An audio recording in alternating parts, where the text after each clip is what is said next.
நண்பர்களே, என்னடாச்சுன்னா என்னோட அடுத்த சாப்டரான ஸ்கைடைவ் பற்றி தான் இந்த வீடியோ. எதனால் நான் அதை பண்ணேன், எப்படி பண்ணேன். அன்னைக்கு ஒரு நாள் நான் ரீல்ஸ் தான் பார்த்துட்டு இருந்தேன். ஆனால் சம்மந்தமே இல்லாமல் இந்த போஸ்ட்டை பார்த்தேன்.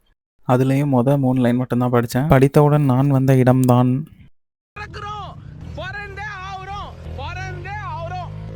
இவர் பெயர் நேட். இவர் ஒரு சாதாரண ஆள் கிடையாது. 2000+ ஸ்கைடைவ்ஸ் பண்ணியிருக்காராம். இவருக்கு இதான் வேலை. குதிக்கிறதுக்கு முன்னாடி ஒரே கேள்வி தான் கேட்டேன். நீ வேணா குதி, ஆனால் ஒரே வாட்டி தான்ப்பா குதிக்க முடியும்ட்டாரு. அப்புறம் என்ன, ஒரே வருத்தம் தான். சரி, உங்களுக்கு தெரிஞ்ச மாதிரியே குதிங்கன்னு சொன்னேன். ஃப்ரெண்ட்ஸ், அப்புறம் முக்கியமான விஷயம், ஃபோனை மட்டும் கொஞ்சம் திருப்புங்களேன்.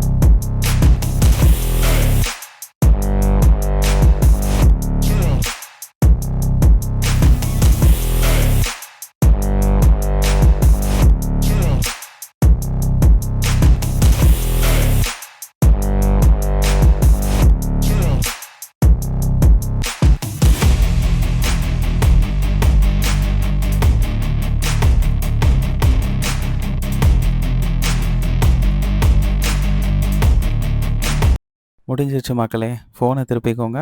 ஸ்கைடைவ் முடிச்சப்போ ஒரே ஒரு கவலை தான். கீழே போன வேகத்தில் முடி மொத்தமாக போயிடும்னு நினச்சேன். பட் நல்ல வேலை போகல.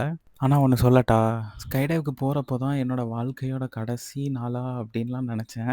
ஆனால் you know what, when I was flying, அந்த 1.5 minutesக்கு எந்த தாட்ஸுமே எனக்கு இல்லை. Actually I was happy.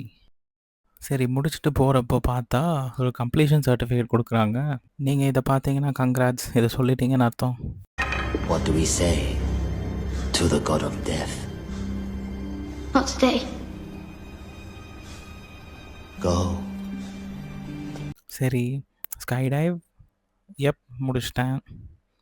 So அதுக்கு ஒரு tick. am I alive? yeah, of course. லைஃப்பில் எப்போவுமே பிடிச்சதை பண்ணணும்னு சொல்லுவாங்க. ஆனால் எல்லாருக்குமே அந்த ஆப்பர்ச்சுனிட்டி கிடைக்குதான்றது ஒரு பெரிய கொஷின். ஆனால் எல்லாருக்குமே ஒரு சில சின்ன மொமெண்ட்ஸ் கிடைக்கும் அவங்க பிடிச்சதை பண்ணுறதுக்கு.